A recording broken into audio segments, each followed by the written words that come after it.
Bom dia, boa tarde ou boa noite, conforme seja o horário que estejam me ouvindo. Dando sequência à série de palestras promovidas pela Casa de Fabiano, nós continuamos aqui com os nossos estudos, com as nossas leituras, né? Com as nossas reflexões. Hoje é dia 25 de dezembro, Natal, né? Estou gravando aqui esse áudio que só vai ao ar no dia 28, né? Então, estamos, né, no auge aí das comemorações de Natal. A gente vem durante desde ali o final de novembro, a gente já vem ali trazendo, nos preparando, né, para a noite de Natal, em que a gente sente e procura trazer e fazer com que o Cristo fique mais próximo de nós, né? Então esse clima, essa vibração toda natalina, essa vibração de lembrança de Jesus, né? E a gente naturalmente vive pensando que deveríamos nos esforçar mais para que isso fosse uma constante, não só nesse mês de dezembro ou nesses dias que antecedem o Natal, mas que isso seja uma constante. E como que a gente traz Jesus como uma constante na nossa vida, né? Em todos os dias e não só nesses dias. A gente pode dizer que nesses dias de dezembro, que antecedem essa data do dia 24 para o dia 25, né? São aqueles dias que a gente traz à memória a homenagem pelo nascimento, pelo marco, né? O marco do nosso mestre ter se ocupado de um corpo de carne, né? E vindo aqui executar essa missão planetária que favorece a nossa existência. Então é o motivo da gratidão, é a lembrança pelo marco, foi um marco, né? O nascimento de Jesus no planeta Terra realmente é um marco que deve ser valorizado, lembrado e tudo mais. Porém, é no dia a dia que a gente vai aprendendo a valorizar realmente esse ato de amor do Cristo, né, e de Deus e de Jesus por nós. Esse foi um ato de amor, né? Ele nascer aqui, ele se servir de um corpo material, sem que ele tivesse essa necessidade por ele mesmo. Fez isso, foi por um ato de amor mesmo, né? Nós não, nós precisamos do corpo para evoluir, mas ele já era totalmente evoluído muito antes do nosso planeta ser criado, né? Então ele não tinha essa necessidade, digamos assim. Mas a gente não sabe nem falar das necessidades de um espírito desse cabedal, né? A gente nem sabe falar, porque mal conhecemos as nossas necessidades. Mas enfim, a gente sabe que por necessidade de aperfeiçoamento, jamais ele teria a necessidade de encarnar, né? Fez isso como um ato de amor sublime, supremo, né? Para nos trazer ali, para ser um caminho que nos conduzirá, né? Que certamente nos conduzirá a Deus. Bom, mas enfim, passado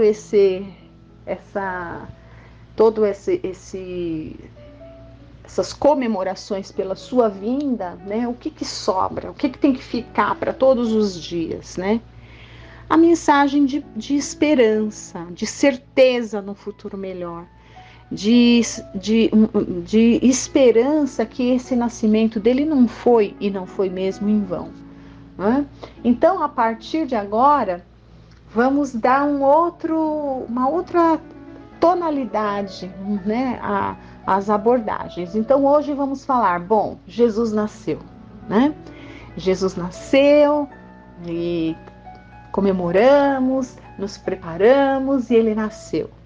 E agora que ele nasceu, vamos aproveitar, né? Aproveitar que ele é o nosso presente. Vamos dizer que Jesus foi o maior presente que Deus deu para a humanidade. Então vamos Vamos aproveitar com sabedoria desse presente. Como assim? Vamos usar, né? Vamos usar essa palavra. Vamos usar desse presente para construir um futuro melhor. Como assim? Né? Tendo fé e esperança num futuro melhor. Porque sempre, com certeza, o nosso futuro será melhor. O nosso futuro será melhor. A partir do momento que nós palmilharmos o caminho que Jesus veio abrir para a gente em direção de Deus, com certeza o nosso futuro será melhor. Pode demorar mais ou menos, conforme seja a capacidade dos nossos passos, a capacidade de alcance, né, do tamanho dos nossos passos. Então, tem alguns que conseguem caminhar com passos largos, outros já conseguem caminhar com uma marcha mais lenta. Porém, o que sabemos é que todos chegarão até Deus, todos nós, graças a Jesus, graças ao amor de Jesus. Então vamos palmilhar agora que temos esse presente, já recebemos o presente de Deus, então vamos segui-lo, né? E para isso a gente tem que se armar de verdade, de certeza de um futuro melhor. Por quê? Porque se a gente não se arma da certeza de um futuro melhor, a gente pode achar que os esforços são em vão, né? Que o caminho é dificultoso demais, enfim. Então, hoje eu trago para nós aqui aquelas palavras consoladoras que deve guiar e nortear todo sincero cristão, né? Então, hoje nós vamos pegar aqui alguma coisa do segundo capítulo, que vai nos falar da vida futura. Então, a vida futura que nos aguarda, ela é certa para todos nós, né? Para todas as ovelhas, nenhuma ovelha se perderá. Então, essas palavras a respeito aqui, essas promessas que a gente vai ouvir aqui, né, sobre a vida futura, ela é para todos nós. Então agora nós vamos seguir o nosso mestre, ele já nasceu, e nós vamos ter essa certeza dessa vida futura, daquilo que nos aguarda, né? E para nos exortar mais ainda, já que sabemos que a caminhada é árdua, a gente traz também, vai fazer uma leitura de uma mensagem do Dr. Bezerra, desse livro aqui, Jesus e Nós, que é o último livro que foi trazido aí através da mediunidade do Divaldo Franco, né? Então são mensagens de psicofonia do Dr. Bezerra, e é um livro basicamente de exortação, de encorajamento. Então são mensagens, foi difícil até escolher uma aqui, eu escolhi uma que não é tão longa, né, para poder dar tempo na leitura, mas é um livro praticamente de exortação, de coragem, para que a gente siga com muita fé e coragem em busca a caminho desse futuro, né? Desse futuro melhor. Então, com esperança, com certeza, com fé de um futuro melhor que nos aguarda. Então, o Dr. Bezerra vem e nos exorta a ter essa coragem toda para que a gente não desanime, que a gente não esmoreça, né? Então, feitas essas observações preliminares, aqui no Evangelho, olha, tornou, pois, a entrar Pilatos no pretório e chamou Jesus e disse-lhe: Tu és o rei dos judeus? Respondeu-lhe Jesus: O meu reino não é deste mundo. Se o meu reino fosse deste mundo, certo que os meus ministros haviam de pelejar para que eu não fosse entregue aos judeus. Mas por agora o meu reino não é daqui. Disse-lhe então Pilatos: Logo, tu és rei? Respondeu Jesus: Tu o dizes que eu sou rei. Eu não nasci nem vim a este mundo senão para dar testemunho da verdade. Todo aquele que é da verdade ouve a minha voz. Isso está registrado em João, né? Então, vamos descortinar essas palavras de Jesus pela luz do Espiritismo, do Consolador prometido, né? Então, vamos lá, olha. Por essas palavras, Jesus se refere claramente à vida futura, que ele apresenta em todas as circunstâncias como um fim a que se destina a humanidade, e como devendo ser o objeto das principais preocupações do homem sobre a terra. E tão pouco nós nos preocupamos, né? Quando deveríamos nos preocupar mais, como diz aqui, né? Deveria ser um dos principais objetos da nossa atenção, mas a gente infelizmente se absorve demais com as coisas daqui, né? Como disse Jesus, por hora, né? Por hora, olha, por hora meu reino não é daqui. E nós ficamos gastando muita energia por hora só com as coisas daqui, desse mundo, quando deveríamos nos concentrar na vida futura, né? Olha, esse dogma pode ser considerado, portanto, como ponto central do ensinamento do Cristo, pois se deve ser a meta de todos os homens, né? Pensar na vida futura. Só ele pode justificar os absurdos da vida terrestre e harmonizar-se com a justiça de Deus. Então, olha só. Então, Jesus veio revelar que existe o outro mundo, onde a justiça de Deus se realiza. E esse mundo que ele promete aos que observam os mandamentos de Deus. É esse o mundo que Jesus promete aos que observam os mandamentos de Deus. É nele que os bons são recompensados. Esse mundo é o seu reino, no qual se encontra em toda a sua glória e para o qual voltará ao deixar a terra. Ou seja, estamos aqui entendendo que essa vida futura é algo de melhor que nos aguarda, né? Pela nossa depuração, pela nossa melhora. Então vamos lá, olha. Todo cristão, portanto, crê forçosamente na vida futura. Mas a ideia de que muitos fazem dela é vaga, incompleta e por isso mesmo falsa em muitos pontos. Para grande número, é apenas uma crença sem nenhuma certeza decisiva. Daí as dúvidas e até mesmo a incredulidade. Então as pessoas têm ideias muito vagas, mas o que é esse futuro, né? Depois que a gente morre, o que acontece? Vai para o céu, vai para o inferno, não vai para lugar nenhum, simplesmente se extinga, morreu, acabou. Então as ideias da humanidade são muito vagas sobre a vida futura, né? Então, olha, o Espiritismo veio completar neste ponto, como em muitos outros, os ensinamentos do Cristo, quando os homens se mostraram maduros para compreender a verdade. Então, o Consolador, ele nos dá uma certeza, a gente não fica nessas ideias vagas e incompletas, a gente sabe exatamente o que acontece, para onde a gente vai ou para onde a gente não vai. A gente pode não saber exatamente, vou para tal lugar ou para tal, mas a gente tem uma noção, a gente sabe, por exemplo, que nós vamos estar num ambiente cuja nossa vibração se afine. Como é a nossa vibração? Como é que nós somos a maior parte do tempo? Nós somos pessoas alegres, esperançosas, otimistas, que não reclamam, conformadas com as dificuldades da vida, batalhadoras, positivas. Como nós somos? Ou somos pessoas que se sentem vítimas, que acham que não merecemos as dificuldades, que todo sofrimento é uma injustiça, que Deus se esqueceu de nós, né? Que reclamamos de tudo.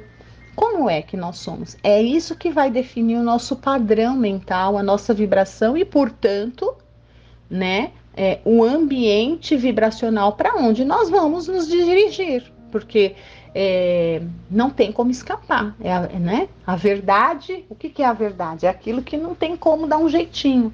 Aqui na matéria a gente sempre consegue dar um jeitinho. Então, por exemplo, eu posso estar cheio de péssimos pensamentos em relação a todo mundo, mas as pessoas não estão vendo o meu pensamento.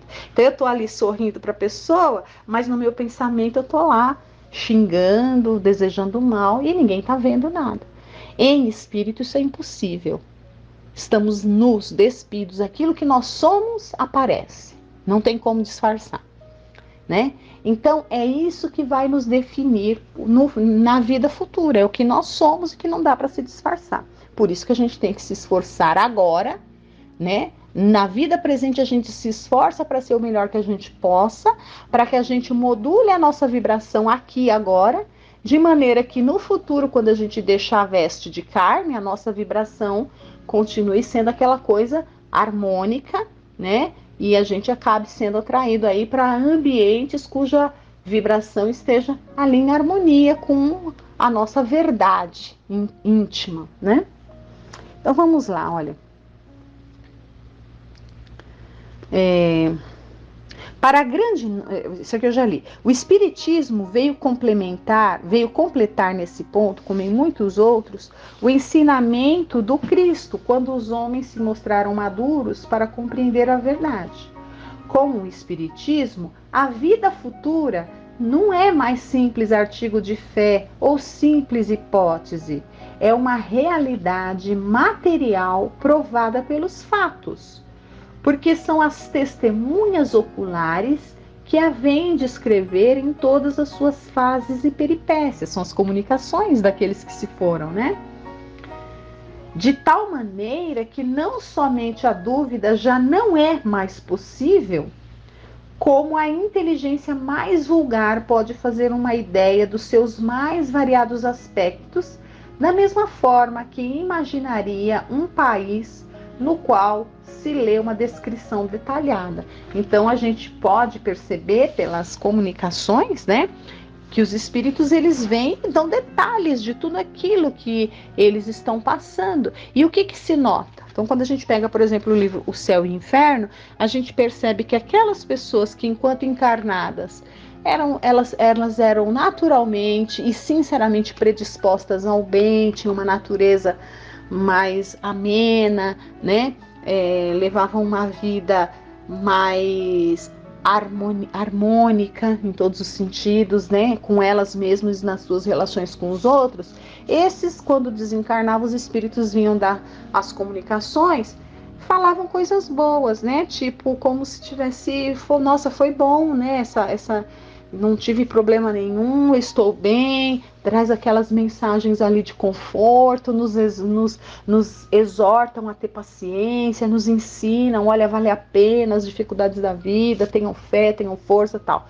Ao passo que aqueles outros que viviam em total desarmonia com as leis de Deus, que viviam ali mergulhados em si mesmos, né?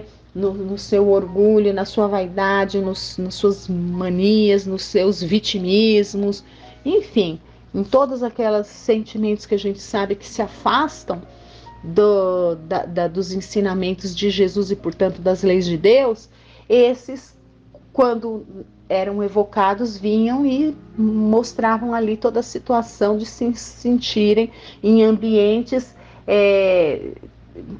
muito difíceis, né, em condição de sofrimento e tudo mais. Então, a gente tem que saber modular a nossa vida aqui para garantir a vida futura depois, né? Ora, essa descrição da vida futura é de tal maneira circunstanciada, são tão racionais as condições da existência feliz ou infeliz dos que nela se encontram, que acabamos por concordar que não poderia ser de outra maneira e que ela bem representa a verdadeira justiça de Deus. Então, é isso que acabamos de ver. E para a gente encerrar, né, e essa exortação de fé e esperança, já que estamos aí começando um ano, né, agora nós, né, já comemoramos, como disse, comemoramos o Natal, então agora vamos entrar o ano novo com fé, esperança, coragem e sabendo aproveitar o grande presente de Deus que foi Jesus, que acaba de nascer, né, está nascendo.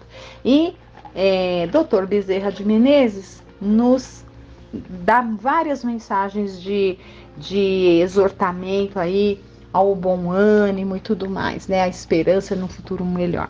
E essa mensagem do livro Jesus e Nós, olha, mensagem de coragem e fé. Vivemos o grande momento do desafio quando a Terra, ululando sob o açoite de 1000 paixões, estorcega na agonia e estertora em lágrimas. No momento, quando a dor aselvajada distende seus tentáculos e estrídula despedaça os corações, Jesus, em nome do amor, retorna para erguer a criatura esfacelada, reconstruí-la e conduzi-la de volta a Deus, né? Como faz um bom pastor quando vai atrás de suas ovelhas desgarradas. Quando aparentemente todos estiverem sitiados do norte ao sul, do leste ao oeste pelo desespero, em vez do salto no abismo, né, o socorro virá do alto. Então que a gente não se desespere, não?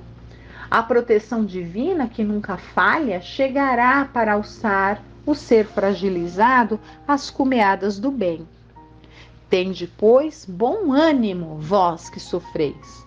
A dor é um sinete bendito que marca os eleitos do Senhor. Enxugai o pranto, evocando os seres amados que abandonaram a indumentária carnal. Fazei silêncio interior e escutai-os. Eles vivem e estão convosco pelos vínculos do amor e pela comunhão psíquica. Vós que experimentais carências afetivas, sociais, econômicas e de saúde, confiai. São bem-aventurados todos aqueles que ressarcem, porquanto eles participação da glória de Deus, né? Bem-aventurados aqueles que ressarcem, ou seja, aqueles que estão passando pelas provas, pelas dificuldades, né? Não vos excuseis a servir, porque vos encontrai sob os açoites da provação. Servir quando tudo está bem é filantropia e também humanitarismo. O serviço da caridade é o que eleva o suor em nome do amor e o que se caracteriza pelo sacrifício. Ou seja, fazer as coisas quando está tudo bem, né? Trabalhar, fazer a caridade quando está tudo bem é fácil, mas e continuar fazendo quando estamos ali passando por situações difíceis, né? Aí é que está o mérito. Não vos preocupeis com aqueles que preparam armadilhas. Segui em frente, porque somente lobos caem nas armadilhas de lobos. Fostes convocados para o banquete nupcial, e a vossa indumentária de noivado são as condecorações invisíveis que o sofrimento esculpe na alma. Não vos iludais com o sorriso da fantasia, mas reflexionai com a serenidade dos desafios. Jesus espera-nos e, enquanto imploramos seu socorro, ele nos pede que o levemos ao desacisados, aos sofridos, aos angustiados. Entronizai-o em vossa mente e fazei-o dominar a província emocional do coração, para que ele respire em vossos sentimentos, module vossas vozes, atue em vossas mãos e se movimente pelos vossos pés caridosos. Tende coragem, porque por mais larga seja a experiência fisiológica, chega um momento em que o anjo silencioso da libertação acerca-se e, desatrelando o ser do corpo físico, ala-o às paisagens imarecíveis da imortalidade triunfante. Filhos da alma, não vos agasteis com as questionículas insignificantes do dia a dia. Não vos perturbeis com as manifestações do somenos importância. Elegei o reino dos céus e a sua justiça, e tudo vos será acrescentado. Rogando ao Senhor de bênçãos que nos abençoe, nós, os espíritos espíritas, que aqui mourejamos, abraçamo-vos carinhosa e paternalmente, como servidor humílimo de sempre, Bezerra. E assim, com essa linda e encorajadora mensagem do Dr. Bezerra, me despeço a todos, né? Neste ano, desejando a todos que tenham um excelente ano de 2024 e que nós entremos o ano levando essas palavras do Dr. Bezerra, né? Palavras de coragem, de ânimo, né? Isso é levar Jesus nos nossos corações todos os dias e não só nos dias que se passaram, tá bom? Agradeço a todos, fiquem com Deus.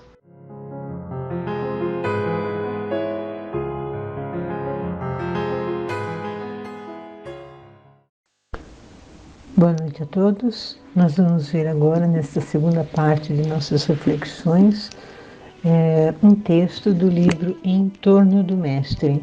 O autor do livro é Vinícius. E o texto tem o título Jesus e o seu Natal. Embora já tenha passado o Natal, também o texto é bem interessante para estarmos refletindo. Os adeptos do cristianismo, infelizmente, em sua maioria, são sectários. Este mal, porém, é dos homens, não é da doutrina. O cristianismo é ainda falsamente interpretado e compreendido. Quando chegar a ser entendido e sentido tal como deve ser, todos, do Oriente como do Ocidente, do Norte como do Sul, confraternizarão em torno daquela cruz erguida há 2000 anos no topo do Calvário. Jesus é uma realidade e, ao mesmo tempo, um símbolo. Ele é a verdade, é a justiça, é o amor. Onde predominarem estes elementos, ele aí estará, embora não hajam invocado seu nome. De outra sorte, onde medra e impera a hipocrisia, a iniquidade e o egoísmo, sob suas multiformes modalidades, ele em tal meio não se encontrará, ainda que solicitado, louvado e endeusado pela boca dos homens. Jesus não é, como se imagina comumente, criador de determinada escola, nem fundador de certa religião. Ele é o revelador da lei, o expoente máximo neste mundo da vontade divina. Sua missão não teve início em Belém e finalidade no Gólgota. Ele vem desde que o mundo é mundo, inspirando a humanidade, orientando e apacentando este rebanho no desempenho do mandato que o Pai lhe confiara. Jesus é a luz do mundo. Assim como o sol não ilumina só um hemisfério, mas distribui à terra todos os seus benefícios. Assim o pastor divino apacenta com igual carinho todas as ovelhas do seu redil. Sobre as Índias, a China e o Japão, como sobre a Europa e a América, paira o Espírito de Jesus, velando pela obra da redenção humana. Não importa que o desconheçam quanto à denominação, ele inspirará, por intermédio deste ou daquele, a revelação divina, o Evangelho do amor. Assim tem feito, assim continuará fazendo até a consumação dos séculos. Aqui lhe darão este nome, ali nome diverso, tomando muitas vezes o instrumento de que ele se serve, como sendo o próprio autor das doutrinas ministradas. Que importa? É ele, sempre ele, o mediador, o ungido de Deus, para intérprete de sua lei e distribuidor de sua graça. Já o grande Paulo dizia: onde há o Espírito do Cristo, aí há liberdade. Jesus jamais constrangeu alguém a crer deste ou daquele modo. Tocava o íntimo do homem, procurando despertar o que ali havia de bom. Salvava pela educação, porque educar é despertar os poderes latentes do espírito, dirigindo-os à conquista desse ideal de perfeição que antevemos através do belo, do justo e do verdadeiro, e pelo qual tanto anseia nossa alma ainda cativa e obscura. Jesus nasceu em Belém há cerca de 20 séculos, mas esse nascimento, como tudo o mais que com ele se relaciona, reveste-se de perpetuidade, ou seja, perpétuo. O Natal do Mestre é um fato que se repete todos os dias, foi de ontem, é de hoje e será de amanhã.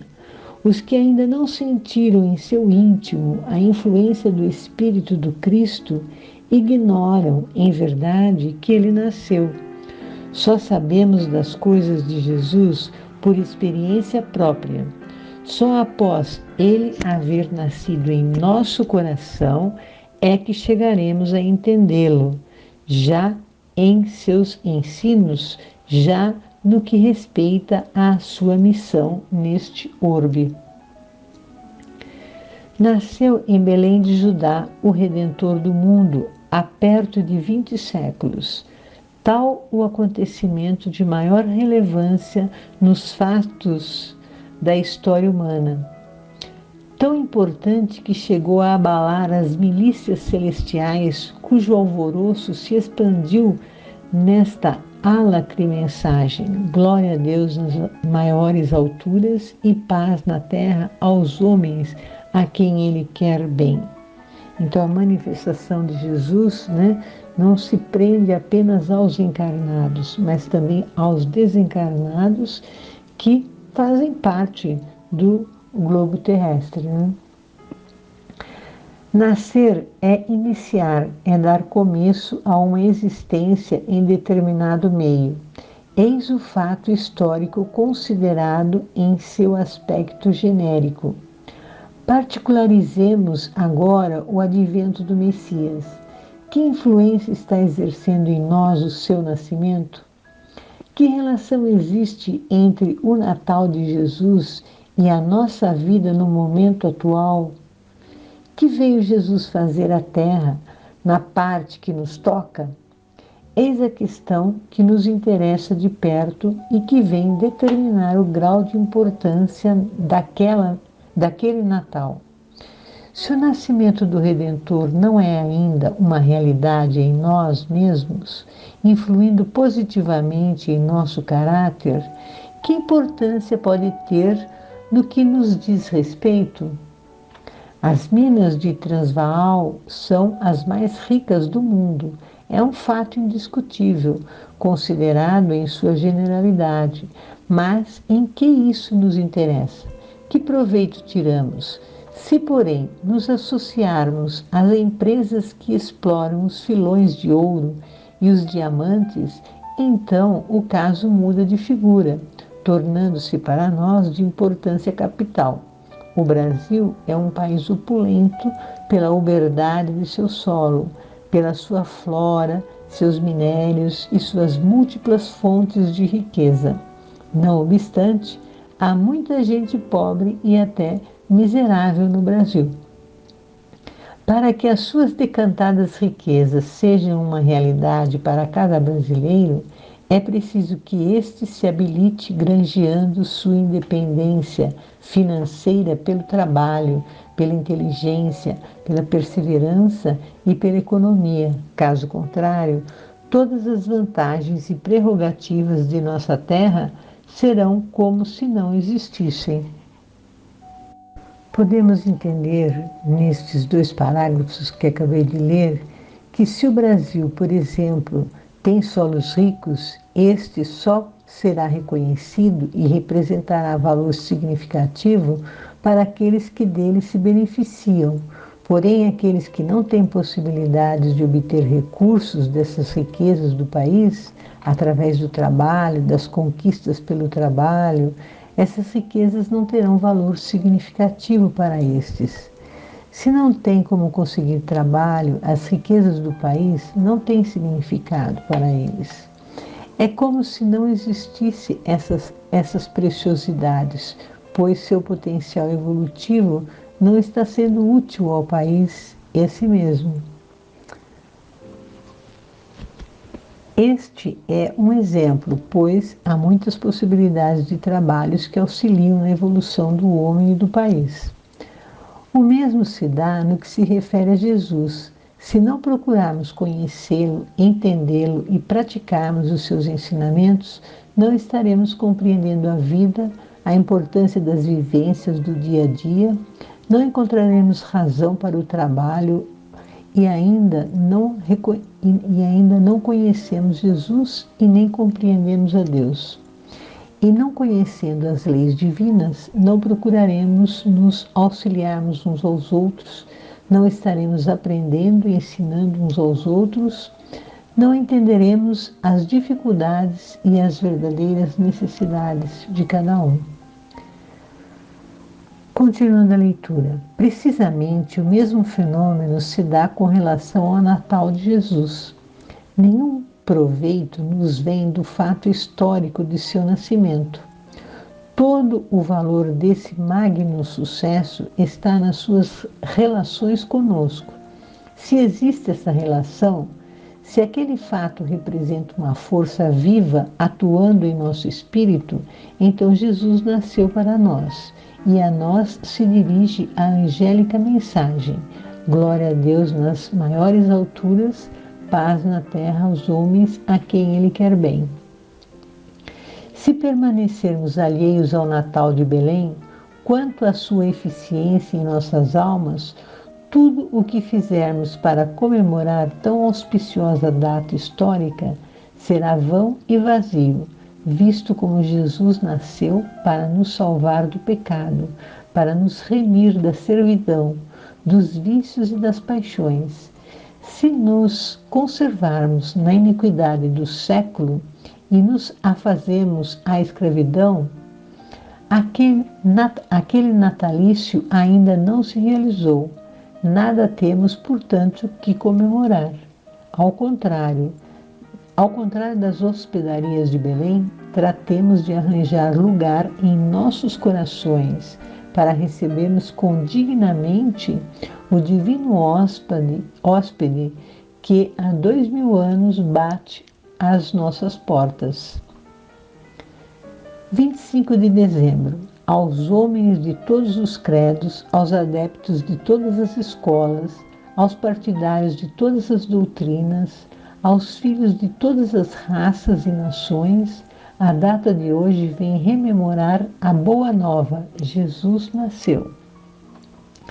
Nasceu há 2000 anos quase, mas que importa o tempo se existem inúmeros corações onde o Senhor ainda não reina? É preciso que o Redentor impere na terra, firmando nela o reinado divino, isto é, que o Cristo habite em cada um de nós, conquistando completamente o coração humano. É mister que, como disse Paulo, Jesus entregue o reino ao Pai depois de haver destruído todo o domínio do mal, todo o poder das trevas. Como neste particular muito resta fazer, cumpre, portanto, que anunciemos esta nova, sempre palpitante, aos homens de todos os credos, aos adeptos de todas as escolas, aos partidários de todas as doutrinas, aos filhos de todas as raças e nações. Nasceu o Redentor da humanidade, aquele cujo verbo saturado de amor e cuja fé resplandecente de luz hão de vencer e triunfar, implantando na terra o reinado da justiça. Erguei a fronte, pois, ó vós que sofreis, enxugai o pranto, ó vós que chorais, tende bom ânimo, ó vós que desfaleceis, vítimas das iniquidades do século. Arrependei-vos, ó vós que viveis no pecado, Jesus nasceu. Soou a hora da justiça, raiou a aurora da liberdade, abriu-se o dique da divina graça. Vinícius, nesta bela mensagem, nos leva a refletir o quanto estamos ou somos cristãos, o quanto trabalhamos a nossa alma para nos sentirmos como irmãos e considerarmos a importância de auxiliarmos uns aos outros. A fé em Deus e seguindo os ensinamentos de Jesus possibilita o respeito e a consideração a todos os participantes desse planeta. Não devemos criticar a religião desta ou daquela pessoa, não desvalorizarmos as religiões que nos unem ao Cristo e a Deus. Somos irmãos e não temos que ver tudo da mesma maneira. A diversidade é manifestação da criatividade e da evolução do ser humano. Temos a capacidade de criar, de entender, refletir. A diversidade é indicação das fases evolutivas também. E a evolução nos leva a Deus, por caminhos que em certos trechos divergem, mas na chegada a Deus o caminho é único. E assim então finalizamos as nossas reflexões e que possamos através dessa mensagem, estarmos refletindo e nos preparando melhor para as vivências do novo ano que está para chegar. Boa noite a todos.